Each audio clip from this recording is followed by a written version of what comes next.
Okay, amigos. Thanks for joining me here at the Booth 2K. Hope you all had a good Thanksgiving with friends and family. I know it wasn't so great of a game, for us fans out there. But besides that, I hope it was good. After all, that's the most important thing. Friends and family. What's going on here? What's happening to our team? This November has been atrocious. We've lost 3 out of 4. Yeah, this week we didn't get to have a victory Monday because we lost to the Chiefs on Sunday. We didn't get to have a victory Friday because we got beat down by the Raiders. So what are we left with? Salty Saturday. I'm salty about this team right now. Guys, what's going on with our leader? What's going on with our fearless leader, Dak? He looks off. I was thinking maybe he needed to take another week off. Maybe he was still injured. But then I remembered, okay, we had the Broncos game where he came back. And he was terrible. But, we were able to say he's rusty. He's coming off that injury. And then the next week, Falcons, man, he played lights out. And then now we put together the Chiefs game and the Raiders game. I know he's under pressure. Man, God, I know he's under pressure. But there's times when the pocket is clean. Like in overtime, that pass to Noah Brown, he threw it at his feet. And we've got to have those passes. He looks a little shaken out there, and I'm not used to seeing that from him. Haven't seen that from him since a few seasons ago against the Falcons. But something's just not right there.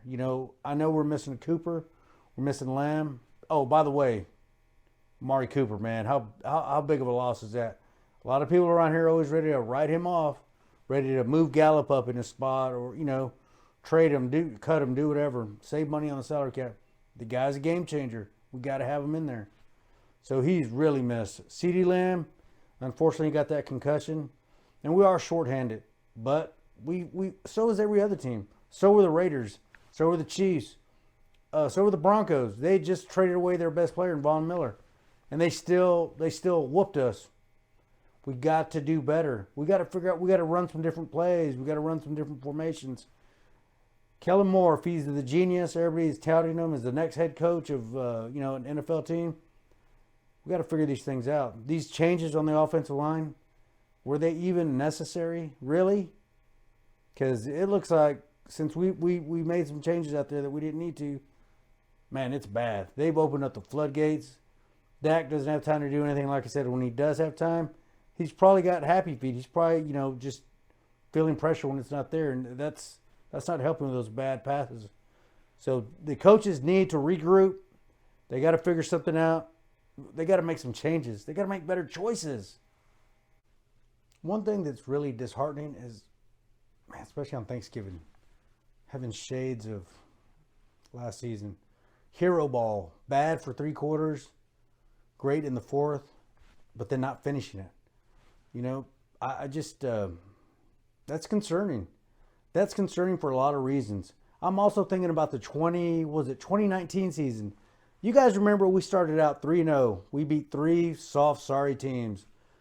And everybody was thinking, okay, here we go. It's the year. They were already talking about the contract for Dak and all that season.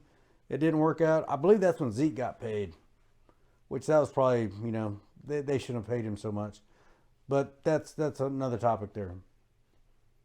Then they went off and lost 3 in a row. They finished 8-8, as usual, under Garrett, and missed the playoffs. Can that be happening now? I hope not. I'm praying it's not. But look at the Eagles. They're on a streak. The Washington football team, they're starting to get their act together. And the Giants, they got rid of Garrett, so that may propel them into something.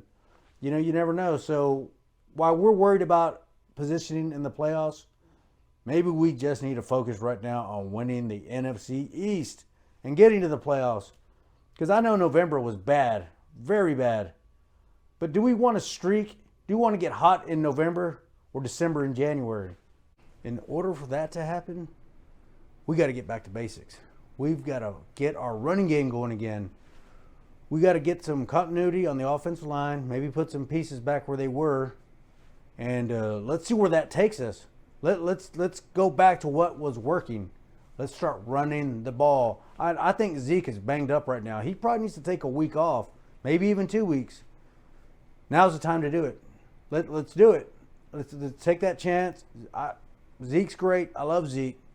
Well, let's just go ahead and run Pollard and the other guy we got back there.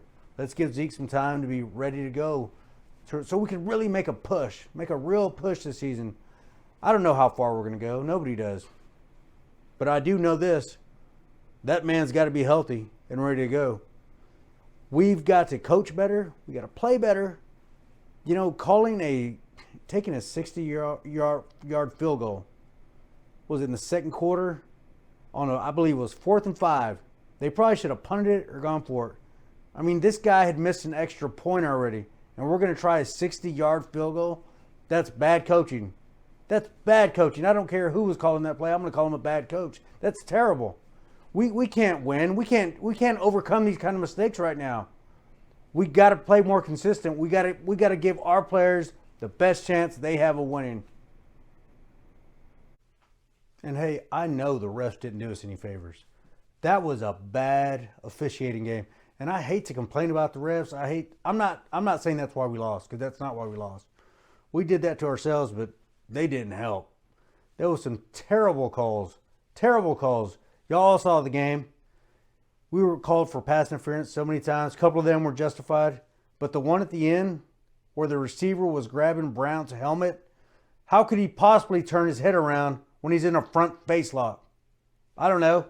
And then there was it was in the first quarter.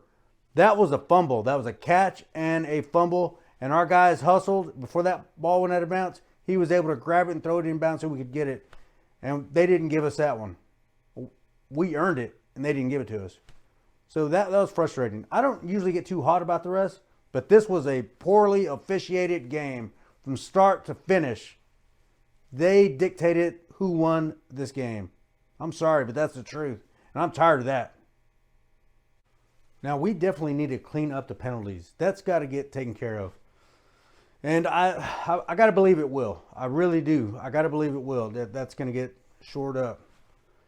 Now, there was some talk after the game. I think Dak in the press conference said, talking about bandwagon fans. And bandwagon fans are going to get off and on this, this wagon. I'm not a bandwagon fan. I don't really know any bandwagon fans. We're diehard fans. We were born and raised Cowboy fans. And if we can criticize this team. We don't have to have rose-colored glasses on. Just, whatever they do is fine and dandy. No, sometimes the truth is negative. And this stretch has been negative, and that's the truth. And we deserve better, and they deserve better. We want, my kids haven't seen a real deep playoff run in their lives. I've got a grandson now who knows if he'll ever see one. I hope he does. I hope it's this season because we have the team to do it. We're not bandwagon fans. We're never on the bandwagon. We're not off the bandwagon. That doesn't apply to us real fans. And you know who you are. Sometimes the truth is negative. That's just the bottom line. Let's regroup. Let's put this month behind us. Let's get it back together. We want to make a deep run this season. And we can do it. Let's go get them, Cowboys. Let's go.